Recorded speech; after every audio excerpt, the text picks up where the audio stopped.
안녕하세요. 저는 그 플그라운드 치킨 먹는 게임을 만든 PD이자 현재는 찌랑 크리에이터의 대표이사를 맡고 있는 김상입니다. 근데 좀 잠깐만지만 대표님 치고는 약간 뭔가 허술한 느낌이 느껴집니다. 아, 근데 약간 허술한 느낌은 있지만 아니 그냥 개발자라고 하면 내가 믿겠는데 제가 좀 소개를 좀 드리겠습니다. 일단 출시 13주 만에 전 세계 매출 1억 달러 그리고 현재 누적 판매량이 7천만 장 세계에서 가장 많이 팔린 게임 5위로 글로벌 흥행에 성공한 최초의 K게임이다. 야 이런 타이틀이 좀 붙었네요. 와. 아니 이제 이렇게 대박 날 줄 아셨어요? 아니 저희는 뭐 전혀 예상을 못했죠. 그 이게 제가 이제 마지막 게임이다 이런 생각으로 만들었어요. 그건 무슨 얘기입니까? 마지막. 아니 제가 처음에 이제 그 첫 게임을 만들 때는 소위 우리나라로 치면 벤처 붐 같은 게 있었거든요. 그래서 막 그때 한참 그랬죠. 정부에서 지원도 네, 하고 맞아, 그래가지고 맞아. 미국의 막 실리콘밸리 얘기도 막 듣고 하니까 뭔가 이게 로망이란 게 있잖아요. 막 그 뭐야 차고에서 사람들이 막 회사를 시작해가지고 애플이 되고 뭐 이런 있죠. 이런 어떤 로망이 있다 보니까 서울에 올라와가지고 뭐 그 오피스에서 1년 반 먹고 자면서 막 개발하고 뭐 게임마다 이 기간의 차이는 있겠지만 보통 한 게임 개발하면 어느 정도 시간이 걸립니까 이게? 그 전에 개발할 때는 한국에서 이제 유행하는 게 이제 소위 MMORPG라고 해가지고 막 RPG 게임들을 많이 만들었거든요. 네. 저도 세 개가 다 MMORPG였고 그건 오래 걸려요. 한 5년씩 걸려요. 16년 만들었는데 게임 3개 런칭한 거거든요. 그러니까 16년에 세 개. 와. 그러니까 큰 성과는 없었어요. 그때 되니까 이게 이게 너무 이게 인생이 너무 빨리 지나간 거예요. 약간 허무할 수도 있겠네요. 그러니까 게임 하나가 이제 런칭했을 때 얘가 안 되면 다시 살릴 수는 없거든요. 야 이것도 참 정말. 이게 약간 제 입장에서는 유종의 미를 거둘 정도의 성과는 남겨야 이게 뭔가 되겠다. 그래도 20년을 네. 20년 가까이를 여기에 진짜 이 게임 업계에 이렇게 있었는데 그래도 뭔가 하나 의미 있는 게임을 하나 만들어 보자 해서 이해하신 거예요. 네. 이게 사실 말이 그렇지 16년 17년 만에 예를 들어 네가 16년 17년 하면 넌 분명히 대박을 내. 이걸 내고 알고 시작하면 16년 17년을 힘들어도 버티죠. 견디지. 근데 그게 어떻게 될지 모르는데 16년 언제 끝날지 17년. 모르는데 그냥 하는 거죠. 예를 들면 게임 5년을 만든다고 치면은 5년 동안 투여된 투자자들의 돈이 있고 이 사람이 한 뭐 못해도 한 50명에서 100명 사이의 사람들의 5년의 인생이 담겨 있는데 이걸 한 번 여는 걸로 그 결과가 거의 끝나거든요. 심지어는 근데 그 기간 동안 이제 같이 20년 가까이 같이 한 후배들도 있으니까 그들에 대한 뭐 책임감도 되게 있고 이 친구들이 어차피 예를 들면 뭐 다른 회사를 갔다면 지금 이보다 훨씬 나은 상황이었을 텐데 또 누군가는 뭐 그 당시에 저한테 나쁜 사람이라고 얘기한 적도 있거든요. 걔네들이 앞날이 창창한데 왜 아직도 붙잡고 있냐. 계속 실패하면서. 뭐 그런 말을 들은 적도 있고 그러다 보니까 그래서 제가 보기에 제 기억나는 게 한 200만 장 우리가 판매했을 때 약간 회식 같은 걸 했을 때 그 중에 한 후배 앞에 제가 막 엉엉 우는 적이 있긴 있어요. 그러니까 지금 기억이 났는데 이유는 설명하기 어려웠는데 아마 그런 마음이 이렇게 터지지 않았나? 그 이 게임 개발을 하실 때 하루 일과는 좀 어떻습니까 이게 좀? 이 게임을 개발할 때는 거의 제가 24시간 올인이 됐었어요. 제가. 여기에 그냥. 네, 제 마인드가 그래서 자면서도 거의 개발을 했던 것 같아요. 요게 근데 그렇게 유종의 미를 거두자 해서 출시를 했는데 네. 출시하자마자 대박이 난 거죠. 네네. 과거에 없던 숫자거든요. 우리 네. 보통의 경우에는 그 첫 달에 대부분 한 절반 정도를 팔고 점점 판매량이 줄어들어요. 보통. 그래서 저희가 이제 한 100만 장을 한 16일 만에 이제 팔아요. 그래서 이게 뭐지? 근데 이게 그다음에 판매량이 원래 줄어야 되는데 네. 안 줄어요. 더 늘어나요. 계속 늘어나서 근데 39일에 200만 장이 되고 그래서 연말까지 계속 이게 판매량이 늘어나는 그런 현상이 일어나니까 머리 둥절하면서 약간 오히려 이제 약간 두려움이 많이 있었죠. 어떤 두려움이? 그러니까 이걸 우리가 감당할 수 있나? 뭐 이런. 저 같으면 예. 제가 예를 들어서 지금 만약에 대표님의 입장이 돼본 적은 없지만 그냥 딱 들었을 때 이 정도에서 사업을 쫙 되면 어느 정도 내가 이제 딱 받을 수 있는 거 딱 받고 이제 일 그만. 네, 그럴 수도 있죠. 이제 나는 끝. 그런 근데 생각 안 계속 이제 해보셨어요? 일을 아니 그런 생각도 해봤는데 제가 오랫동안 일을 했어서 그런지 일을 안 하는 게 잘 상상이 안 가더라고요. 이게 참 신기해. 근데 이게 회사가 또 커지다 보면 회사가 커지는 만큼 또 계속해서 뭔가 이런 수익을 더 늘릴 수 그렇죠. 있는 계속 성장을. 이거 성장을 해야 돼. 맞죠. 이것도 스트레스 아닙니까? 그러니까 그래서 이제 계속 여전히 스트레스는 있다. 마냥 행복할 수는 늘, 없다. 네, 늘 힘들다. 네, 늘 힘든데. 힘드세요, 대표님? 아니 그 혹시 뭐 나만의 어떤 그런 스트레스를 또 좀 달래기 위한 이게 좀 뭐 나만의 방법이 좀 있습니까? 뭐 캠핑을 가신다든가 뭐. 근데 이게 제가 이제 어려서부터 몸을 움직이는 걸 전혀 안 했어요. 그럴 줄 알았어요. 예. 활동적인 걸 이렇게 별로 네. 좋아해요. 몸을 움직이는 걸 별로 안 좋아해가지고 이제 명상을 좀 하는데. 아, 명상? 그래서 그러니까 저는 초월 명상이라는 걸 하거든요. 초월 명상은 네, 뭡니까? 네. 되게 간단해요. 그냥 20분 정도 아무것도 안 하면 돼요. 이게 뭐 이게 과부자를 예를 들면 튼다든가. 아니 그냥 편안한 자세로 그냥 눈 감고 그냥. 가만히 있어요. 네.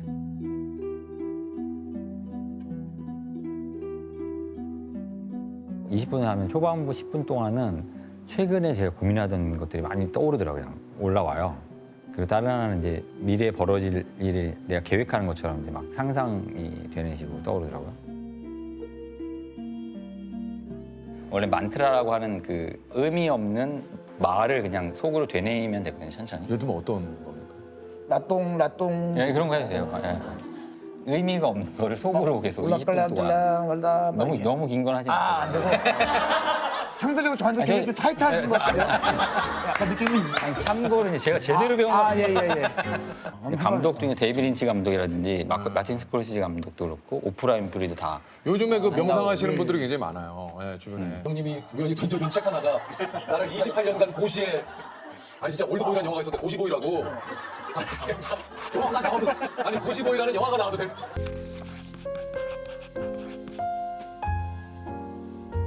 본인 직접 소개를 좀 해주시죠. 아예 천신만고 끝에 변호사가 된 권진성입니다. 반갑습니다. 28년이요. 지금 그 실례지만 올해 나이가 어떻게 되신지. 55세입니다. 변호사가 된 지가 얼마가 되신 거예요? 올해 합격을 했으니까 지금 수습 중에 있습니다. 아니 근데 이거는 정말 저는 진짜 와 이 박수를 쳐드리고 싶습니다. 이 한 분야를 진짜 도전하시기 위해서 28년이라는 시간을 이 공부만 계속 하신 거예요? 처음에는 행정고시 검찰 사무관직을 준비했고요. 그 이후에 법원행정고등고시 예. 그리고 사법시험 예. 그리고 변호사 시험. 대한민국 고시라 그러면 다 경험을 했던 거죠. 이런 표현 어떨지 모르겠지만 고시 타짜시네요. 기술자입니다. 고시 기술자. 아니 이런 얘기가 좀 어떠실지 모르겠지만 이렇게 길어질 줄 아셨습니까? 누가 예상했겠습니까? 진짜. 죄송합니다. 야 이게 정말 그 보통 이 이제 고시를 뭐 이렇게 치르시고 큰 시험을 치르시고 뭐 경제 활동을 해야 또 먹고 살 수 있으니까 뭐 고시 공부만 그냥 오롯이 하실 수 있는 상황은 아니었을 거 아니에요. 그럼 당연하죠. 한 가정을 책임져야 할 가장으로서 고시만을 할 수 있는 입장은 아니었거든요. 그러니까요. 공부를 하면서 일을 해야 되니까. 일을 해야 되는 입장이다 보니까 임시적 직업에 해당하는 경비원 생활을 많이 했고요. 뭐 공공근로도 하고 청소부 일도 하고 그럼 아파트 경비 일은 한 몇 년 정도 했어요? 경비는 총합으로 합치면 한 7, 8년 정도 했던 것 같고요. 지루하셨네.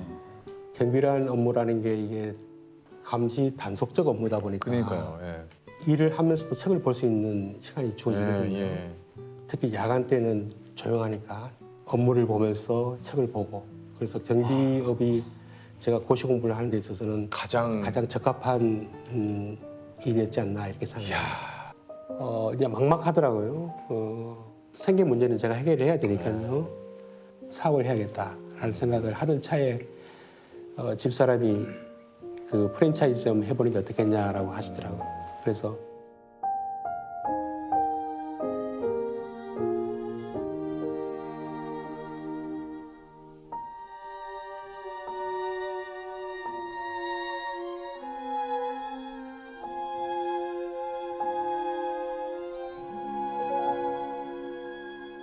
장사가 되게 잘 됐습니다. 그 시점에. 그래요? 2년 정도만 더 하면 아파트 한 채 살 수 있겠다. 그 정도로. 그 정도로. 사업을 잘 됐는데 돈이 들어오니까 1차 시험이 계속 떨어지는 거예요. 가장으로서의 역할과 이 고시생으로서의 역할 중에 그 상황에서 제가 이제 선택을 해야 했습니다. 사업을 해서 돈을 벌 것인가 아니면 그러니까요. 내 꿈을 이룰 것인가. 전 제 꿈을 이루려 했습니다. 접으셨어요? 사업을 포기하기로 하고 그때 이제 글쎄요 모르겠습니다. 왜 제가 그런 결정을 했어야만 했고 가족들의 희생이나 가족들의 행복은 도외시했던 부분이 있고 그 부분이 제가 평생 짊어져야 할 마음의 빛으로 남아있습니다. 놀이공원도 제대로 같이 못 가지고 놀이공원을 갈 생각할 여유가 없었죠. 저희 아들이 그러더라고요. 아빠 공부할 때 가장 행복했던 때가 자기한테는 아버지 고시 공부를 하는 그 고시반에 가서 아버지 얼굴을 보고 짜장면 먹었던 게 가장 즐거웠다 이런 이야기를 하더라고요.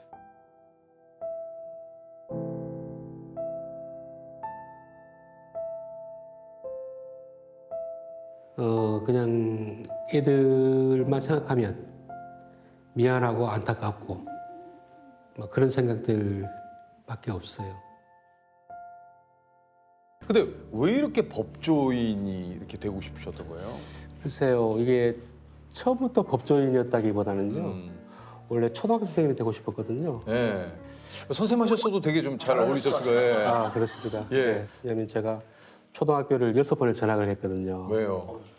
이제 가정 형편 때문에 지역을 돌아다니면서 전학을 했는데 그때마다 선생님이 바뀌지 않습니까? 새로운 환경에 적응해야 되고 그러다 보니까 선생님한테 케어받고 싶은 생각이 있었던 것 같아요. 그 선생님들로부터 보호받고 싶은 본능에서 그런지 좋은 선생님이 되고 싶다는 생각이 들었고 그래서 제 꿈은 원래 고등학교 3학년 때까지도 선생님이었습니다. 근데 왜 법대 가셨어요? 성적이 안 됐던 거죠.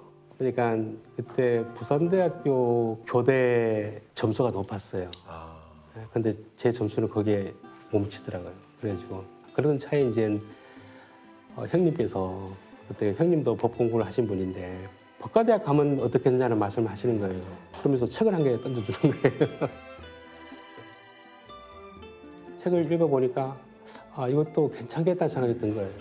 그래서 제가 처음으로 법이라고 하는 어떤 생각이 제 머릿속에 들어온 겁니다. 그 형님이 우연히 던져준 책 하나가 나를 28년간 고시에 아니 진짜 올드보이라는 영화가 있었는데 고시보이라고 아니 진짜 영화가 나와도 아니 고시보이라는 영화가 나와도 될 아니 어떻게 28년을 매해 고시를 치러요 이거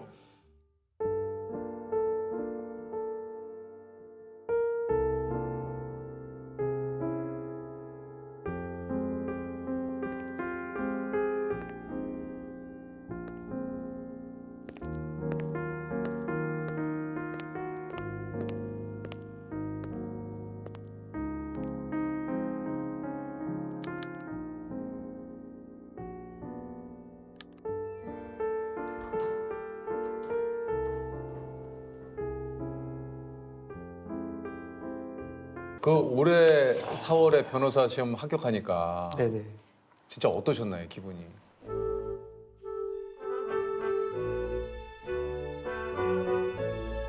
글쎄요. 남들은 뭐 기뻐서 날뛰었다고들 하는데 저는 그렇진 않았습니다. 어떠셨어요? 그 긴 고시 기간으로부터 이제 제가 벗어난 느낌 그게 다죠. 뭐 기쁘다 이런 게 아니었어요. 그러니까 이 시험에서 내가 드디어 벗어났구나. 예. 이게 인생의 일막이라 치면 내 일막이 이제 끝났다 끝났구나. 드디어. 아. 그런 느낌. 남들은 합격했다 그러면 축하해 줘야 되는데 예. 저한테 위로를 하더라고요. 고생했다라고. 이제 드디어 끝나셨구나 예, 이 예. 공부가. 예. 아 이게 그 변호사 합격 소식을 들었을 때 경비 일을 하고 계셨군요. 네, 그때 로스쿨을 다니면서 장학금을 계속 받고 다녔어요. 그래서 학비와 관련해서는 걱정을 안 했는데 생계비를 벌어서 가족들을 먹여 살려야 되기 때문에 야간 경비를 서고 주간에 이제 수업을 듣고 공강 시간에 휴식을 취하고 이런 식으로 해서 두 가지 일을 병행할 수가 있었습니다. 변호사로 첫 출근을 하시던 날이 좀 기억이 나십니까? 그럼요. 일단 내가 직장을 다니는구나 하는 생각. 28년 동안 취업 준비생이었는데 이제 내가 취업을 했구나 하는 생각. 그리고 변호사 사무실 문을 열고 딱 들어가면서 이제 내 새로운 제2의 막이 열리는구나 하는 그런 생각. 또 새로운 꿈을 꾸기 시작하는 거죠. 지금 올해 55이 되셔서 이렇게 변호사, 진짜 새내기 변호사 아닙니까? 야, 저는 한편으로 진짜 많은 생각이 들어요. 좀 뭐 늘상 우리가 뭐 늦는 때라는 건 없다. 네가 마음먹은 그때가 시작하면 된다라고 했지만 사실 인생을 살아보면서 그런 게 그렇게 와닿는 때가 많지는 않아요. 오히려 명수 형이 그 뭐 늦는다고 생각하는 때는 진짜 늦었다. 이런 말이 더 현실적으로 좀 와닿지. 아니 변호사 명함 나왔습니까? 네. 아, 한 개 드릴까요? 보여주시죠. 아, 저희가 또 아유, 이 지갑도. 명함 지갑 선물 받으신 건가요? 제가 샀습니다. 알았어요. 감사합니다. 권진성. 딸이 아르바이트를 해서 합격하고 난 다음에 아빠 그 구두를 사줬어요. 제가 지금 신고 있는 구두가 딸아이가 사준 건데 그래 아빠 이거 신고 이제 앞으로 꽃길만 걷자 이러더라고요. 그래서